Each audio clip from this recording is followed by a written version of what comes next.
दोस्तों आज की इस वीडियो में हम पढ़ने वाले हैं प्रेजेंट इंडेफिनिट टेंस, जिसका हिंदी होता है वर्तमान अनिश्चित काल। ठीक है, तो इसकी पहचान क्या होती है? हिंदी वाक्यों के अंत में ता है, ती है, ते है, ता हूँ, ठीक है, आदि शब्द आते हैं।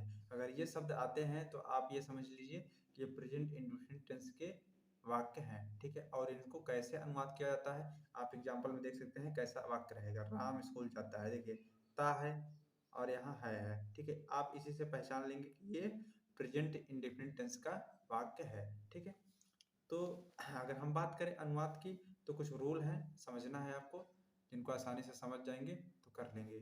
देखिए, इस टेंस के इस टेंस में जो है चार प्रकार के वाक्यों का अनुवाद किया जाता है। एक तो हो जाएगा अफर्मेटिव। अफर्मेटिव का मतलब ये होता है जिसमें ना नहीं हो, ठीक है, हाँ में हो, ऐसा कि जिसमें हाँ हो, साधारण वाक्य जिसे हम कहते हैं। और एक होता है निगेटिव, दूसरा, ठीक है, निगेटिव सेंटेंस, नकारात्मक, जिसमें नहीं होता है। ठीक है, और तीसरा होता है इंट्रोगेटिव सेंटेंस, प्रश्नवाचक वाक्य, जिसमें आपसे प्रश्न पूछा जाता है, ऐसा सेंटेंस होता है, उसका भी अनुवाद करना पड़ता है। तो सब रूल है, आप याद कर लेंगे। ठीक है, याद कर लेंगे रूल तो आप आसानी से कर ले जाएंगे अनुवाद, कोई दिक्कत नहीं होगी।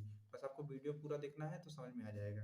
इंट्रोगेटिव प्लस निगेटिव, इसका मतलब कि प्रश्नवाचक भी रहेगा और नहीं भी रहेगा। ठीक है, ना भी आएगा, ऐसा वाक्य होता है इंट्रोगेटिव प्लस निगेटिव। तो चलिए हम अफर्मेटिव को बनाते हैं, आसानी से अनुवाद करते हैं। तो देखिए, अफर्मेटिव की बात करें तो एक रूल ये होता है हमारा कि ही सी इट एक वचन कर्ता के साथ है, मेन वर्ब।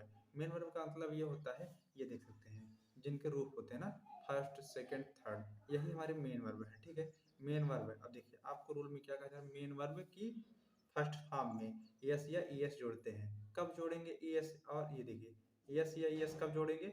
जब एक वचन करता रहेगा, ही सी इट। ठीक है, सब्जेक्ट हमारा एक वचन रहेगा, तब हम जो है मेन वर्ब में यस या ईएस जोड़ेंगे। ठीक, तो दूसरा रूल देखिए क्या कह रहा है। दूसरा रूल, आप दूसरा रूल देख सकते, आई वी यू दे, बहुवचन कर्ता के साथ, मतलब जो ये आई वी यू दे हैं ये बहुवचन में आते हैं प्रेजेंट इंडेफिनिट टेंस में। ठीक है, इनके साथ है मेन वर्ब, यानी यही जो मेन वर्ब है हमारे। ठीक है, ऐसे ही मेन वर्ब होते हैं और इन्हीं को मेन वर्ब कहते हैं। ठीक, मेन वर्ब उसे कहते हैं जो सेंटेंस में अकेले आए, कोई अन्य वर्ब ना आए। ठीक है, तो उसे मेन वर्ब कहते हैं। तो देखिए, आई वी यू दे एक वचन कर्ता के साथ मेन वर्ब की फर्स्ट फॉर्म में यस या यस नहीं लगाते हैं। क्या करते हैं? ये नहीं लगाते हैं। कुल मिलाकर ये कि अगर सब्जेक्ट हमारा सिंगुलर रहेगा तो मेन वर्ब में यस या यस लगाएंगे, अगर सब्जेक्ट जो है हमारा प्लूरल रहेगा तो हम मेन वर्ब में यस या यस नहीं लगाएंगे। तो देखिए एक फार्मूला होता है, इस फार्मूला को अगर आप याद रखेंगे और अच्छे से स्ट्रक्चर कह लीजिए इसको। ठीक है, सब्जेक्ट वर्ब की फर्स्ट फॉर्म यस या यस, फिर ऑब्जेक्ट या अदर। ठीक है, इसके अनुसार अगर आप करते हैं तो बिल्कुल अनुवाद हो जाएगा, कहीं भी अटकेंगे नहीं। देखिए, जब अनुवाद करने लगते हैं आप तो सीक्वेंस क्या होता है, ये वाला होता है। ठीक है, अनुवाद, और आपको हिंदी वाक्यों में कैसे पकड़ना है और कैसे जानना है कि कौन सा सब्जेक्ट है और कौन सा वर्ब है। तो देखिए सबसे पहले आप यहाँ देख लीजिए, साधारण वाक्य में मैं, यही हमारा सब्जेक्ट है। मैं का क्या होता है? आई। चलिए हमने यहाँ आई लिख दिया, और यहाँ भी देखिए आपको आई ही लिखना है। क्या लिखना है? आपको सब्जेक्ट ही लिखना है। यस का मतलब सब्जेक्ट और वर्ब का मतलब फर्स्ट फॉर्म, और यस यस। ठीक है, और सर ऑब्जेक्ट या अदर। ठीक है, तो देखिए मैं का क्या होता है? आई। ठीक, हमने सब्जेक्ट लिख लिया। अब देखिए क्या यहाँ है? वर्ब की फर्स्ट फॉर्म, और उसमें क्या करना है? यस या यस करना है। कब करना है? जैसा कि मैंने आपको रूल में बताया था कि जब रूल में आप देख सकते हैं, अगर आई है तो मेन वर्ब में जो है यस यस नहीं जोड़ेंगे ना, तो आई के साथ नहीं जोड़ेंगे। तो देखिए, याद करना का माने होता है लर्न। लर्न का मतलब होता है याद करना। ठीक है, इतना हमें मिल गया। चलिए सब्जेक्ट मिल गया और वर्ब भी मिल गया। ठीक है, सब्जेक्ट मिल गया और वर्ब भी मिल गया। अब उसके आगे क्या है? ये यस या यस लगाएंगे? नहीं लगाएंगे, नहीं, अब नहीं लगाएंगे। इसमें क्यों नहीं लगाएंगे? क्योंकि ये हमारा बहुवचन है। बहुवचन जब होगा तो मेन वर्ब में यस या यस नहीं लगाएंगे। उसके बाद क्या है? अपना पार्ट। देखिए अपने की स्पेलिंग क्या होगी? आई की अपने की स्पेलिंग माई होती है। ठीक है, तो माई लेसन हो जाएगा। तो आप यहाँ देख सकते हैं, हम आपको थोड़ा सा अपने का अंग्रेजी दिखा देते हैं। देखिए आई का क्या होगा? माई होगा। बी का क्या होगा? आवर होगा। आप इसको लिख सकते हैं, नोट्स बना भी सकते हैं, और नोट्स बनाते चलिए आप। ठीक है, यू का क्या होगा? योर होगा। और दे का क्या होता है? देयर होता है। ठीक, और ही का क्या होता है? हिज होता है। और सी का क्या होता है? हर होता है। ईट का या होता है। ठीक है, हिंदी अंग्रेजी में हमने सबका मतलब लिख दिया है।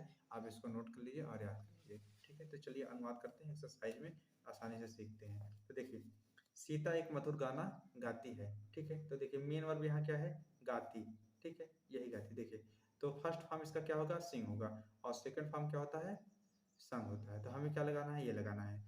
देखिए यहाँ सीता है तो एक वचन है, ठीक है। अब हम इस मेन वर्ब में यस या यस लगाएंगे, ठीक है। तो देखिए सबसे पहले अनुवाद करते समय स्ट्रक्चर देख लीजिए, आपको हमने स्ट्रक्चर दिखाया था। देखिए पहले सब्जेक्ट उसके बाद मेन वर्ब, फिर यस या यस, फिर ऑब्जेक्ट, फिर अदर, ठीक है। तो पहले क्या, सब्जेक्ट क्या है, सीता है ना। तो चलिए सीता लगा दिए, और उसके बाद क्या है, मेन वर्ब क्या है, गाती। तो सिंग में जो है यस लगा दिए, क्योंकि एक वचन है तो इसको भी हम एक वचन बनाएंगे। जब ये जो ये हमारा मेन वर्ब होता है, ये हमेशा पहले प्लूरल में होता है, ठीक है। इसको सिंगुलर बनाया जाता है। कब सिंगुलर बनाया जाता है, इसमें यस जोड़ देते हैं और यस जोड़ देते हैं, तो ये सिंगुलर हो जाता है, ठीक है। तो सिंगुलर सब्जेक्ट साथ सिंगुलर वर्ब का प्रयोग। अब देखिए एक मधुर गाना, तो ये स्वीट सॉन्ग, ठीक है, ये अनुवाद हो गया।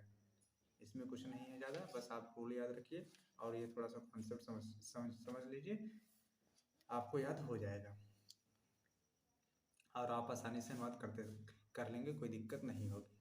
तो ये देखिए अब तीसरा सेंटेंस देखें, तो तुम एक पत्र लिखते हो। तो देखिए हमने पहचान बताया था, ते हो, ठीक है, ये भी सब आएंगे। तो देखिए यहाँ लिखते हो, यही हमारा क्या है, मेन वर्ब है, ठीक है। और यहाँ यू क्या है, हमारा सब्जेक्ट है। हमने आपको रूल में क्या बताया, आई वी यू दे एक वचन नहीं, ये बहुवचन है, ठीक है। तो आई वी यू दे बहुवचन कर्ता के साथ वर्ब की फर्स्ट फॉर्म में यस या यस नहीं लगाएंगे। अब देखिए जो भी हमारी मेन वर्ब है उसी में यस या यस नहीं लगाएंगे, ठीक है। यहीं से गलती होती है, क्योंकि मेन यही है, मेन वर्ब, ठीक है। आप इसी को समझेंगे तो आसानी से समझ जाएंगे, बाकी सारी चीज़ें सरल है। तो यू राइट ए लेटर, ठीक है।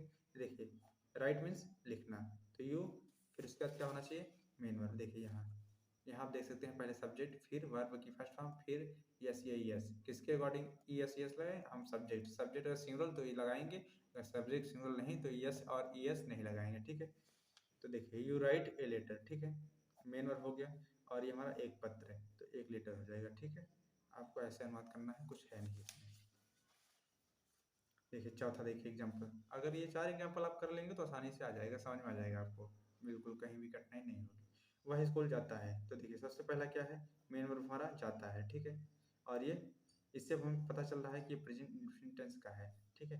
तो यहाँ वह क्या है, सब्जेक्ट है, तो जो सब्जेक्ट है उसका हम ही लिखेंगे, ठीक। और जाता का क्या है, गो। देखिए आपको मैंने यहाँ दिखाया था एक गो, ये देखिए मेन वर्ब, ठीक है, ये मेन वर्ब, ये हमारी मेन वर्ब है ना, मेन वर्ब है। मेन वर्ब की first form, second form, third form, ठीक है। तो यहाँ प्रेजेंट डिफिनिट में क्या होता है कि फर्स्ट फॉर्म का प्रयोग करते हैं, और जब सिंगुलर रहता है सब्जेक्ट तो उसमें यस या ईएस जोड़ देते हैं। देखिए यहाँ ओ है तो ईएस जुड़ जाएगा, ठीक है। जब कोई भी वर्ब में लास्ट में ओ रहे तो उसमें ईएस जोड़ दीजिए। अगर ईएस जोड़ देते हैं तो वो बन जाएगा सिंगुलर, ठीक है। तो देखिए सब्जेक्ट हमने लगाया, फिर क्या, मेन वर्ब लगा दिया, मेन वर्ब, ठीक, और उसमें ईएस जोड़ देंगे क्योंकि सब्जेक्ट हमारा सिंगुलर है, ठीक है। फिर कहीं जाना होता है तो हम टू का प्रयोग करते हैं, ठीक है। कहाँ जा रहे हैं, तो स्कूल। तो ये भी हमारा सेंटेंस पूरा हो गया, ठीक। अब देखिए हम हॉकी खेलते हैं, तो यहाँ देखिए बी क्या है, हम, बी मीन्स क्या होता है, हम। तो ये क्या है, प्लूरल है। प्लूरल का मतलब बहुवचन, ठीक। इसका मतलब जो वर्ब है हमारा मेन वर्ब है उसमें यस या यस नहीं लगेगा, ठीक है। तो देखिए बी, प्ले मीन्स खेलना, बी प्ले हो गया, और हॉकी मीन्स हॉकी, ठीक।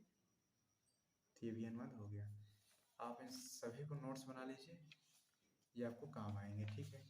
आप किसी भी क्लास में या फिर कोई कहीं भी टेंस पढ़ेंगे किसी भी लेवल का, ये आपको वहाँ काम आएगा। तो आप इसे आसानी से जो है नोट्स कर लीजिए।